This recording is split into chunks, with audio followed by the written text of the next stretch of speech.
నమస్కారం city news కి స్వాగతం. ముందుగా ముఖ్యాంశాలు.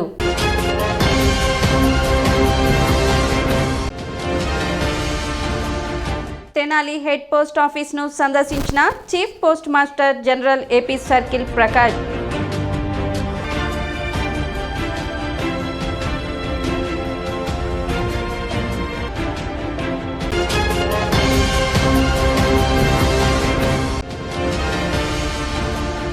వైభవంగా ప్రారంభమైన శ్రీ పంచముఖ ఆంజనేయ స్వామి దేవస్థానం వార్షిక బ్రహ్మోత్సవాలు.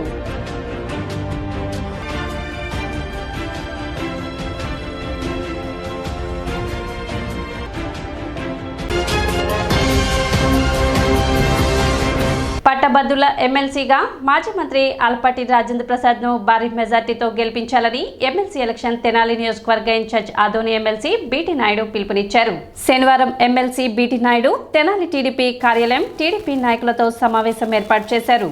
ఈ సందర్భంగా ఆదోని ఎమ్మెల్సీ బీటీ నాయుడు మాట్లాడుతూ టీడీపీ అధినేత ముఖ్యమంత్రి చంద్రబాబు నాయుడు, జేఎస్పీ అధినేత ఉప ముఖ్యమంత్రి పవన్ కళ్యాణ్ బలపరిచిన కూటమి అభ్యర్థి మాజీ మంత్రి ఆలపాటి రాజేంద్ర ప్రసాద్ ను తెనాలి నియోజకవర్గ పట్టభద్రులు తమ మొదటి ప్రాధాన్యత ఓటు వేసి భారీ మెజార్టీతో గెలిపించాలని, ఆయన గెలిస్తే పట్టభద్రులైన నిరుద్యోగులు, టీచర్లు, ఉద్యోగుల సమస్యలు పరిష్కరిస్తారని అంతటి అపారానుభవం ఆలపాటి రాజాకు ఉందని తెలిపారు. అంతేగాక గత ఎన్నికల్లో ఎమ్మెల్యే సీటును కూటమి కోసం తృణప్రాయంగా త్యాగం చేయడం అభినందనీయమని, నిత్యం ప్రజా శ్రేయస్సు కోరే వ్యక్తి ఆయనని అన్నారు. తెనాలంటే ఒక చరిత్ర. ఏది స్టార్ట్ అయినా ఇక్కడ నంబర్ 1. ఇక్కడ రాష్ట్రంలో ఉండే 175 నియోజకవర్గాలు ఇక్కడి నుంచి చూసి నేర్చుకోవాల్సిందని చెప్పారు. మరి అలాంటి నియోజకవర్గంలో మీ అందరి పెద్దలు అనుభవమైనటువంటి మీ దగ్గర పనిచేసే అదృష్టం కలిగినందుకు నేను చాలా సంతోషపడుతూ, ఖచ్చితంగా ఈ 20 రోజులు మీకు అందుబాటులో ఉంటూ మీ దగ్గర ఎన్నో విషయాలు నేర్చుకుంటూ, మీకు చేదోడు వాదడుగా మీరు అనుకోవచ్చు, ఎక్కడి నుంచి వచ్చి మేమేదో పెత్తనం చేసేది కానీ అజమాయిషి ఏముండదు. మీ అందరి సహకారంతో మనకి ఇచ్చినటువంటి టార్గెట్ ఏదైతే ఉందో అదంతా టీం వర్క్. తెలుగుదేశం కుటుంబ సభ్యులుగా మనం అందరూ రీచ్ కావడానికి కృషి చేద్దామని చెప్తూ, ఈ సందర్భంగా ఓటు మీకు గుర్తు చేస్తున్నాను. ఇందాక నేను ముఖ్యమంత్రి వర్యులు చంద్రబాబు నాయుడు గారిని ఉదయం కలిశాను, లోకేష్ బాబు గారిని మొన్న కూడా కలవడం జరిగింది. ఈరోజు మధ్యాహ్నం బీఫామ్ ఇచ్చేటప్పుడు మీ అందరు అభిమాన నాయకుడు అయినటువంటి ఆలపాటి రాజేంద్ర ప్రసాద్ గారు, రాజా అంటారు మీరందరూ, ఆయన కూడా కలవడం జరిగింది. అన్నగారు మేము ఇట్లా తెనాల్లో ప్రిపరేషన్ మీటింగ్ పెట్టాము, మీరు రమ్మంటే ఆయన ఒకటే చెప్పాడు, తమ్ముడు నేను రాను అన్నాడు. ఏమంటే అక్కడ ఉండేదంతా అందరూ ఎమ్మెల్యేలే మా వాళ్ళని చెప్పాడు ఆయన. అంత నమ్మకం ఉంది మీ మీద. నేను వచ్చేది ఏముండదు అంటే మధ్యలో వస్తాను, అందరూ అక్కడ టీం బాగుంది, చాలా కష్టపడే మనస్తత్వం ఉంది, నేను అక్కడ రావాల్సిన అవసరం లేదని కూడా ఆయన చాలా నమ్మకంగా చెప్పాడు.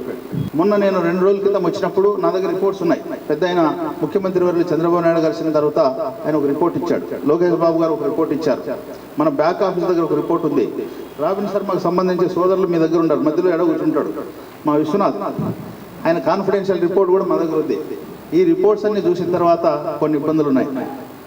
ఆ ఇబ్బందుల గురించి కూడా అన్నీ నాకు తెలుసు. దానికి సంబంధించి తెలుగుదేశం, జనసేన, బీజేపీ, ఎన్డీఏ కూటమి ఏదైతే మనం మిత్ర బృందంగా పోరాడి నాదెండ్ల మనోహర్ గారిని మీరు అందరూ భారీ మెజార్టీతో గెలిపించారు. ఖచ్చితంగా లేదు, ఏదైతే ఉన్నాయో అవన్నీ నేను సరిదిద్దుకుంటాను, అందరూ కలిసిమెలిసి పనిచేస్తామని కూడా స్పష్టమైన హామీ కూడా ఇవ్వడం జరిగింది. సమావేశంలో టీడీపీ నాయకులు, కార్యకర్తలు పాల్గొన్నారు. తెలుగుదేశం పార్టీ అధిష్టానం నుంచి 30 ఓట్లకి ఒకళ్ళని ఏర్పాటు చేసి, ఆ 30 ఓట్లు ఒకళ్ళని ఏర్పాటు చేసిన వాళ్ళు పూర్తిగా వారి యొక్క పేర్లు, వాళ్ళ ఫోన్ నెంబర్లతో సహా మరి రాష్ట్ర పార్టీకి తెలియచేయాలి. ఆ తర్వాత ఈ 30 ఓట్లకు ఒకళ్ళు రాసిన వాళ్ళకి 10 మందికి ఒకళ్ళు మళ్ళా యూనిట్ ఇన్ఛార్జ్ మాదిరిగా ఒక పేరు రాసుకొని, అవి అందరూ ప్రతి ఓటుని కలిసారా లేదా, కలిసి అది మనం ప్రతి ఓటు కలిసి వాళ్ళకి ఓటేమని చెప్పి అడిగినా కూడా బాట్లో పెట్టాల్సిన అవసరం ఉంటుంది. ఆ బాట్లో పెట్టినప్పుడే మనం కలిసినట్టుగా వాళ్ళకి టిక్కు పడతారు. లేకపోతే అప్పటిదాకా మనం తిరుగుతా ఉన్నా కూడా తిరిగినట్టుగా భావిస్తారు. తెనాలి నియోజకవర్గ పరిధిలో ఆ 30 ఓట్లకి ఒకళ్ళది రాసిన లిస్టు ఇప్పటికీ ఇవ్వడం జరగల. కాబట్టి దయచేసి మరి వివిధ ప్రాంతాల్లో ఉన్న నాయకులకి, మరి మండల పార్టీ, పట్టణ పార్టీ అధ్యక్షుల వారికి, ఇంకా తదితరులకు నేను కోరేది ఏంటంటే, ఎటు చేస్తాం మనం వెనక ముందు నిన్న మొన్న మన ప్రమాణ స్వీకారం ఉన్నది, దాని మీద అక్కడ గ్యాదరింగ్తో పోవటం, ఆ కార్యక్రమం బాగా దిగ్విజయంగా చేసుకునే దాంట్లో భాగంగా తన్మయమై ఉన్నారు. వచ్చిన తర్వాత అవన్నీ కార్యరూపంలో చేసుకొని ఒకవేళ ఇన్ని కొన్ని కొరవలు ఉంటే ఈ పూట సాయంత్రము లేకపోతే ఏదో రేపు పొద్దున కల్లా పూర్తి వివరాలతో ఆ 30 మందికి ఒకటి అన్న పేర్లన్నీ పూర్తి క్లియర్ చేసి పెట్టి దాని తర్వాత మరి ఇంటింటికి తిరిగి ప్రచారం చేసే కార్యక్రమం చేయాలి.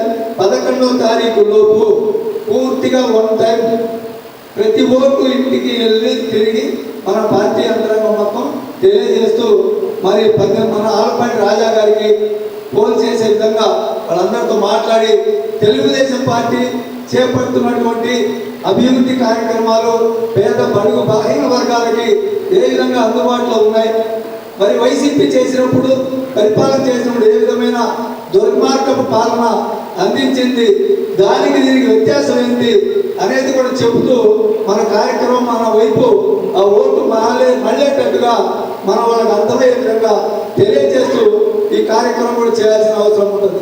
శనివారం హిందీ భాషా ప్రవీణ పరీక్షలు తెనాలిలో ప్రశాంతంగా మొదలయ్యాయి. దక్షిణ భారత హిందీ ప్రచార సభ ఆధ్వర్యంలో శని ఆదివారాలు 2 రోజులు ఈ పరీక్షలు జరుగుతున్నాయి.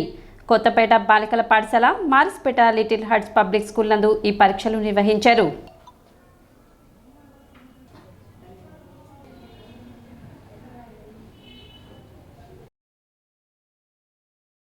హిందీ సబ్జెక్ట్లో 8 సబ్జెక్టులు అండి. 8 సబ్జెక్టులు ఒక్కొక్క first subject, second subject, third subject, fourth subject టోటల్గా 8 పేపర్స్ ఉంటాయి. ఈ ఎగ్జామ్ రాసుకోవడం వల్ల మనం నార్త్ కానీ సౌత్ కానీ ఎక్కడైనా హిందీలో ఉంటే ఎక్కడైనా మన భవిష్యత్తు బాగుంటుంది. హిందీ అనేది లాంగ్వేజ్, సెకండ్ లాంగ్వేజ్ అండి హిందీ. ఈ లాంగ్వేజ్ ఉందనుకో ఓవరాల్గా మనం ఎక్కడైనా మాట్లాడడానికి బాగుంటుంది. హిందీ, ఇంగ్లీష్ అంటే ఎక్కడ మాట్లాడతాం, హిందీ మాట్లాడడానికి చాలా కష్టం. ఇది నేర్చుకోవడం వల్ల పిల్లలకు కొంచెం భవిష్యత్తు ఉంటుంది. దానివల్ల వే ఆఫ్ టాకింగ్ హిందీలో మాట్లాడటం అర్థం అవుద్ది. పక్కన వాళ్ళు హిందీ మాట్లాడితే మనకు అర్థం కాలేదు అనుకో, ఇటు హిందీ రాదని అంటారు. దానివల్ల హిందీ మనకి రెస్పాన్సిబిలిటీ మనకు లేదన్నట్టే కదండి. దాన్ని బట్టి మనం హిందీ నేర్చుకున్నాం అనుకో, పక్కన మాట్లాడడం మనం హిందీలో మాట్లాడడం అంటే హిందీ వచ్చి ఇటు మాట్లాడడం కొంచెం అని ఉంటుందని నా ఉద్దేశం అండి.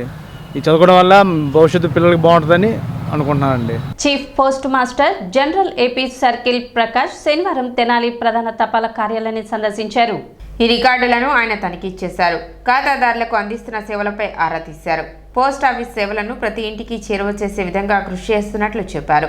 బడ్జెట్లో కూడా ఇండియా పోస్ట్ను ప్రధానమంత్రి ముఖ్యమైన సేవా సంస్థగా గుర్తించినట్లు తెలిపారు. చిన్న చిన్న పట్టణాల్లో సైతం నేడు ఇండియా పోస్ట్ సేవలు అందుబాటులో ఉన్నాయని వివరించారు. లాజిస్టిక్ విభాగంలో ఇండియా పోస్ట్ కీలక పాత్ర పోషిస్తుందన్నారు. రైతులకు, సామాన్య ప్రజలకు కేంద్ర రాష్ట్ర స్థాయిలో అనేక రకాల సేవలను ఇండియా పోస్ట్ అందిస్తున్నట్లు కె ప్రకాష్ వివరించారు. పోస్ట్ మాస్టర్ ఈ నాగేశ్వరరావు సిబ్బంది ఆయన వెంట ఉన్నారు. The importance of India Post is being felt in the advent of e-commerce. Lot of parcels are being booked, and even small towns in the country is getting large number of e-commerce parcels.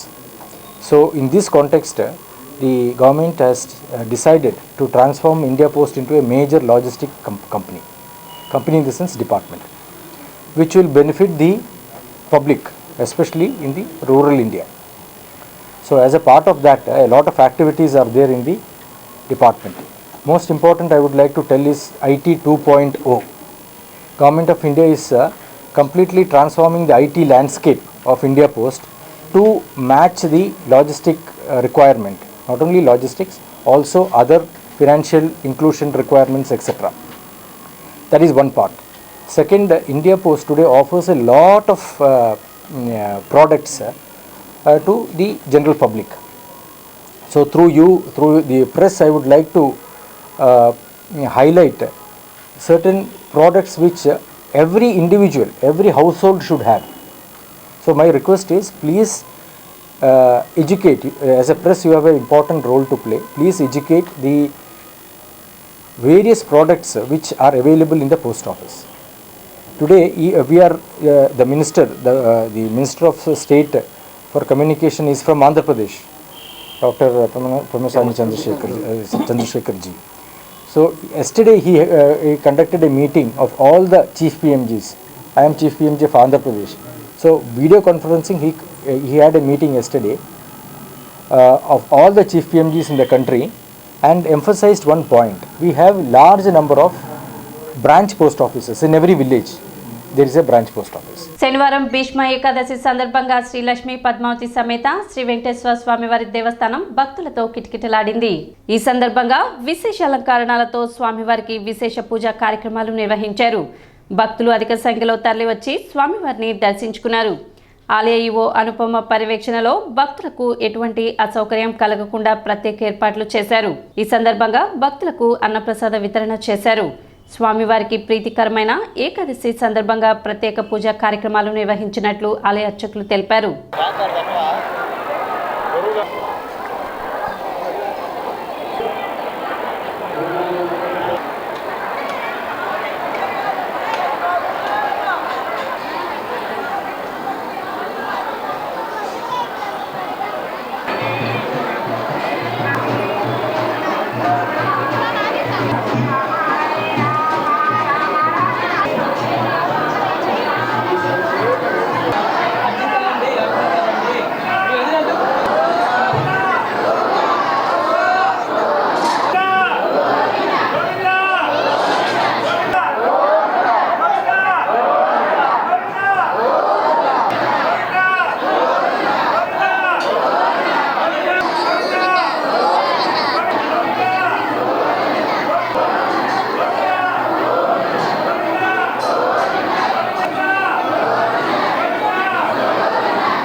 Shri Lakshmi Padmavati సమేత వెంకటేశ్వర స్వామివారి దేవస్థానం ఈరోజు భీష్మ ఏకాదశిని పురస్కరించుకొని భక్తులు బాగా రద్దీగా ఉన్నారండి. సుమారు ఉదయం నుంచి ఇప్పటి వరకు ఒక 15,000 నుంచి 18,000 వరకు దర్శనానికి వచ్చి ఉన్నారు. వాళ్ళకి సంబంధించి అన్నదానం ఇవి ప్రసాద వితరణ చేయడం జరుగుతుంది.